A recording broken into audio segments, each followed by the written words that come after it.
Magandang hapon sa inyong lahat. Ito po si Herbert Curia, author-promoter ng The Critics Promotions. Ang ating boses at konstruktibong kritisismo. Opinyon, komentaryo at konsultasyon sa ligong ito, akibat ang ating pananalig sa ating banal na Panginoon Diyos, banal na Panginoon Kristo at gawain ng paliwanagan ni Banal na Santa Maria, ay hinggil sa issue ng Rice for All program sa bagong Pilipinas. Ang ating pamahalaan mula sa ating Pangulong Marcos o PBBM ay niremedyohan ang nagtataas ang presyo ng bilihin, particular itong bigas nga, na mabili ito sa halagang 29 per kilo. Murang halaga, kayang halaga ng masa. Sa ngayon, ang programang ito ay para lang muna sa mga 40s beneficiaries at mga senior citizen at PWD, etc. Ado sa ilang mga piling lugar. So, ito muna yung siserbisyuhan itong Rice for All program ng ating bagong Pilipinas na kung saan para maka-afford yung ating masang Pilipino, lalong-lalo na yung mga naghihikahos at talagang walang permanenteng trabaho o na para magkaroon sila ng pagkain mula dito sa bigas. So, inaayos pa ng pamahalaan ng lahat ng nasa antas na hindi kahirapan ay makabili ng naturang mababang presyo ng bigas na nagkakahalaga ng 29 pesos per kilo. Ang ating bigas ngayon ay nasa 50 na ang mga presyo per kilos maging sa inaangkat. So, yun.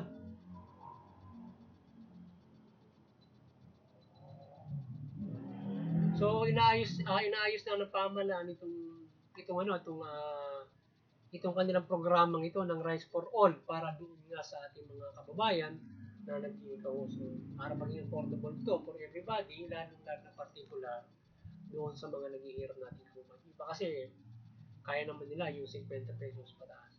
But, the other, syempre yung mga walang sapat na trabaho, kita, hindi sapat yung kita, syempre kailangan nila na mayroong maayos na bigas din sila mamimili. At ititinutugunan ng ating pamahalaan para din yan. Inaayos nila ito para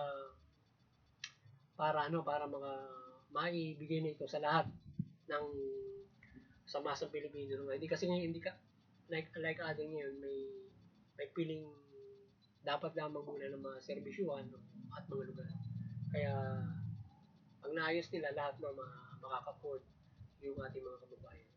So, nakamonitor ngayon ang presyo ng bigas na ito ay dapat bumaba dahil sa inulunsan ng pamahalaan na tanggalan ng taripa ang importation. So, minomonitor din ng ating pamahalaan ngayon yung presyo ng bigas dahil nga sa dapat magmumura na ito ngayon. Kasi tinanggalan ng taripa yung importation ng bigas. So, ngayon dapat yung presyo ng import mababa kaysa dati. So, yun. Ang ating The Critics Promotions ay maring sumusuporta sa mabuting pamamahala, patas na hustisya at karapatang pantao. At sa isyong ito ng Rice for All program ng ating pamahalaan ay na nakakalaga ng 29 pesos per kilo ay ating sinusuportahan ang Administrasyon Marcos sa remedyong ito na upang makabili ang mga hindi kalakihan ng kita o masang Pilipino. So, sinusuportahan natin at hinihikayat natin na suportahan ng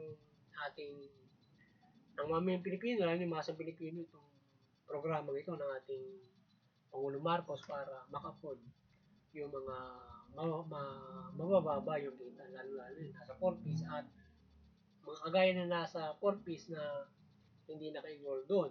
So, kailangan sila ay hindi naman po pwede hindi kakain ng tao, diba? At sila, ilan lang yung kakain at hindi naman maganda, ilan lang yung kakainin mo sa maghapon, diba? So, yung 29 maganda na yun. Sana mabababa pa hanggang 25 pesos para at least affordable para doon sa lipunan Pilipino. So, sana magawa ng ating pamahalaan yan at makaibas yung ating mga kababayan, lalo na yung malitang kita, or doon sa mataas na presyo. Sana dapat may quality, kagaya nung yung kanilang ibinibenta ngayon ay old stock ng NFA.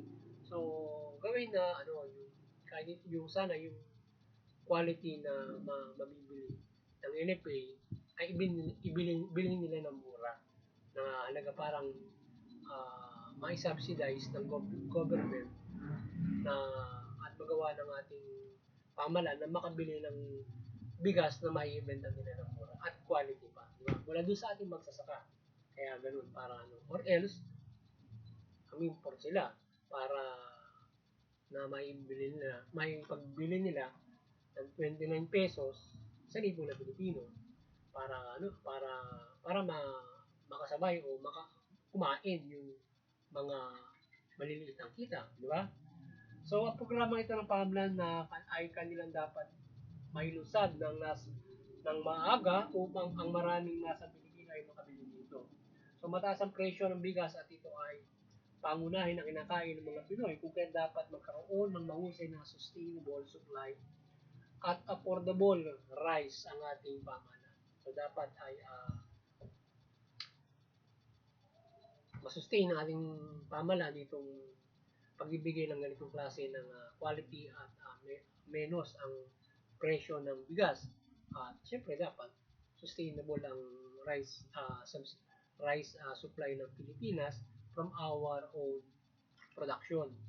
At nabibili ito nung nasa Pilipino kasi kung yung sarili naman natin produksyon kung ginto rin naman ang presyo at yung mayayaman nila na nabibili, hindi rin naman nakakabuti yun.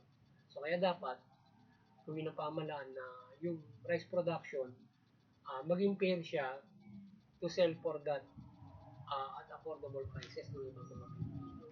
Kaya yun ang magawa ng ating pamahalaan. Paano makapag-produce ang ating local farmers at that kind na kapag pinabayo yan o na-process na yan o pinaging bigas na 25 pesos o 29 pesos may pagbibili. So sana magawa ng ating pamahalaan ng mga matulungan yung ating mga rice producers na lokal na mabili sa ganung klaseng halaga. Mukhang mataas pa yata yung bibili sa ganun kung proseso. Kaya sa ating na natin kung paano makapagtutulungan yung magsasaka pamahalaan para makapagbenta sila ng murang bigas doon sa mamamayang Pilipino na lalo-lalo na yung nag-i-cost din na kagaya ng ilang magsasaka na hindi rin naman kung sila yung mamahalan nila hindi rin mabibili ng ilang manggagawang magsasaka yan.